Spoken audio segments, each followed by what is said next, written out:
Assalamualaikum warahmatullahi wabarakatuh. Video ini tentang perkenalan singkat kampus Wonogiri. Tugas dari mata kuliah pengambilan data disusun oleh Abdul Ghafur dengan NIM 221101100. Said Agil Baihaqi dengan NIM 221100101. Dan Dewi Setiawati dengan NIM 221101103. Kampus Universitas Nahdlatul Ulama Sunan Giri atau disebut dengan Wonogiri merupakan salah satu perguruan tinggi yang berkomitmen untuk mencetak generasi muda yang unggul, berkarakter, dan adaptasi terhadap perkembangan teknologi. Sebagai kampus yang menjunjung nilai Ahlussunnah wal Jamaah Nahdliyah dan inovasi, Wonogiri terus berupaya mengembangkan lingkungan akademik yang kreatif dan berorientasi pada kemajuan ilmu pengetahuan serta penerapan teknologi dalam berbagai bidang kehidupan. Saya berasal dari Fakultas Sains dan Teknologi, program studi Teknik Informatika. Di prodi ini, saya banyak belajar tentang dunia teknologi, pemrograman, dan bagaimana menciptakan solusi digital yang bermanfaat bagi masyarakat. Bagi saya, teknik informatika bukan hanya tentang kode dan sistem, tetapi tentang bagaimana teknologi bisa digunakan untuk mempermudah kehidupan manusia dan membawa perubahan positif. Assalamualaikum warahmatullahi wabarakatuh. Waalaikumsalam warahmatullahi wabarakatuh. Perkenalkan, nama saya Abdul Ghafur. Saya di sini sebagai moderator dari kelompok yang terdiri dari saya sendiri, Abdul Ghafur, yang kedua Said Agil, dan yang ketiga Dewi Setiawati. Saya di sini akan mempresentasikan yaitu tugas UTS pengambilan data atau informasi retrieval.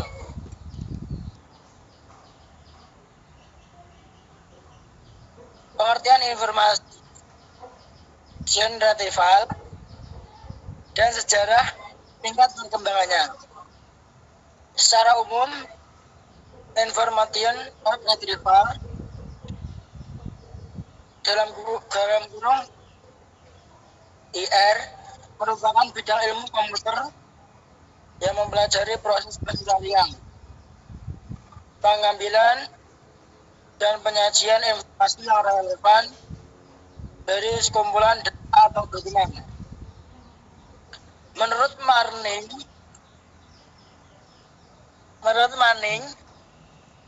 Ragavan, dan Rutte 2008 dalam Introduction to Information Retrieval, IR adalah proses memperoleh informasi sesuai dengan kebutuhan pengguna dari kumpulan sumber informasi.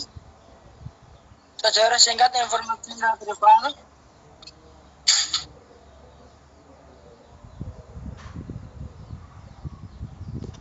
Seribu 1950 sampai 1970, awal penelitian IR, Hans Bater Luns memperkenalkan batik, dokumen, indexing, dan model boolean. 1970 sampai 1990 muncul vektor batik model dan metode TF sampai IDF. Charlton 1975. 1990 sampai 2000-an, era web, lahir mesin pencari seperti Google dengan algoritma PageRank. 2000 sampai sekarang, integrasi dengan metode machine learning dan natural language processing melahirkan sistem pencarian berbasis semantik. Manfaat informasi retrieval. Yang pertama yaitu mesin pencari atau search engine. IR menjadi dasar utama bagi mesin pencari seperti Google dan Bing untuk menelusuri, menilai, dan menampilkan hasil yang paling relevan dengan kebutuhan pengguna. Yang kedua, sistem rekomendasi digunakan dalam platform seperti YouTube, Netflix, dan Shopee untuk memberikan rekomendasi konten atau produk berdasarkan riwayat pencarian dan referensi pengguna. Yang ketiga, pustaka digital meningkatkan efisiensi dalam pencarian literatur ilmiah dan arsip digital, memungkinkan pengguna menemukan dokumen akademik dengan cepat dan tepat.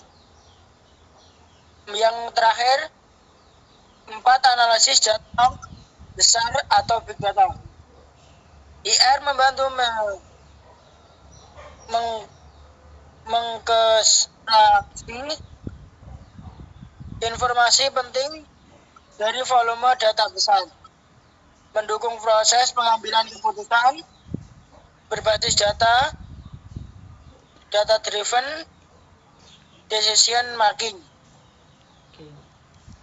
Mungkin ini akan dilanjutkan teman saya. Terima kasih. Selanjutnya yaitu cara kerja information retrieval.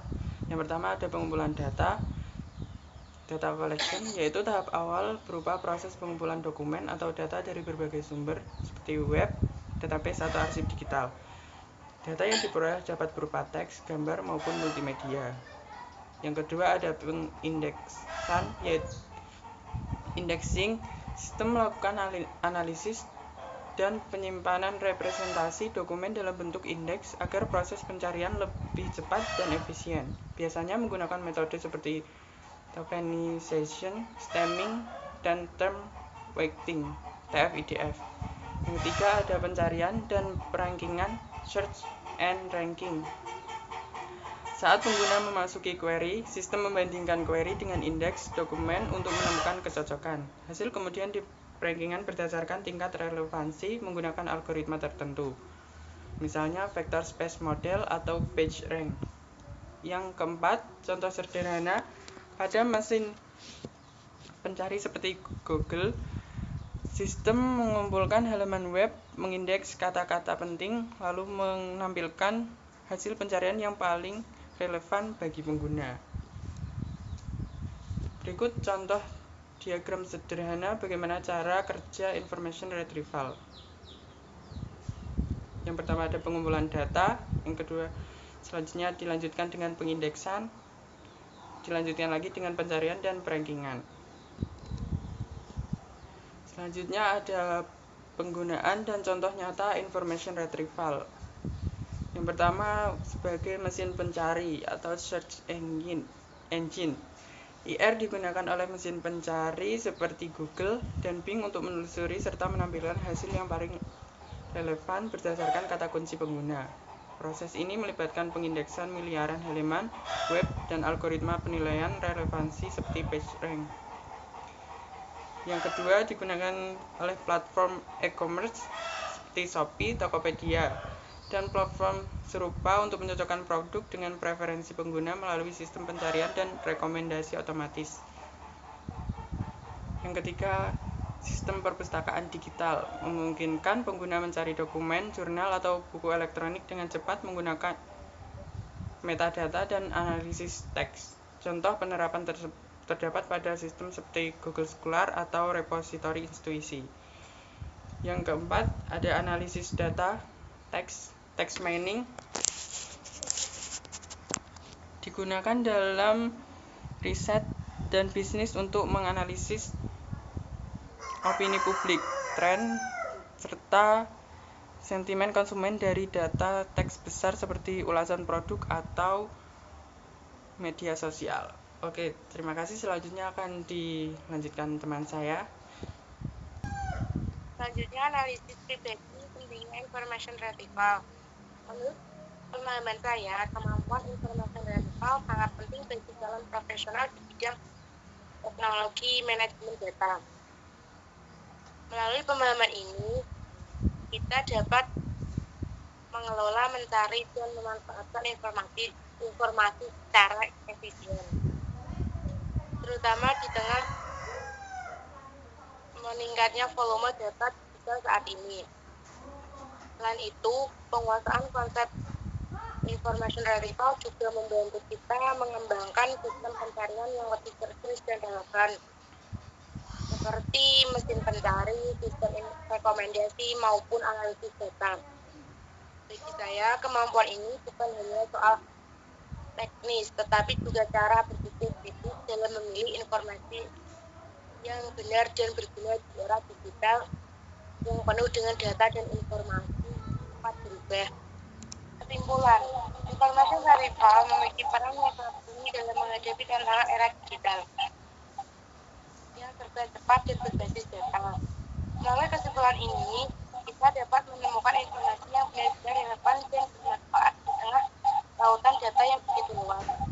Informasi retrieval menjadi fondasi utama dalam berbagai sistem modern seperti mesin pencari, platform e-commerce, perpustakaan digital, hingga analisis data yang membantu proses pengambilan keputusan secara lebih efektif dan tepat sasaran. Bagi saya pribadi, memahami informasi retrieval bukan hanya sekedar mengenal teori atau algoritma, tetapi juga tentang membangun cara berpikir yang kritis dan selektif dalam mengelola informasi dengan tepat. Kemampuan ini akan menjadi bekal berharga bagi setiap profesional di bidang teknologi dan manajemen data. Oleh karena itu, mari kita bersama-sama meningkatkan literasi digital dan kemampuan memahami informasi agar dapat menjadi generasi yang cerdas, adaptif, dan mampu bersaing di tengah pesatnya kemajuan teknologi global. Terima kasih. Sekian dari kelompok kami. Apabila ada saran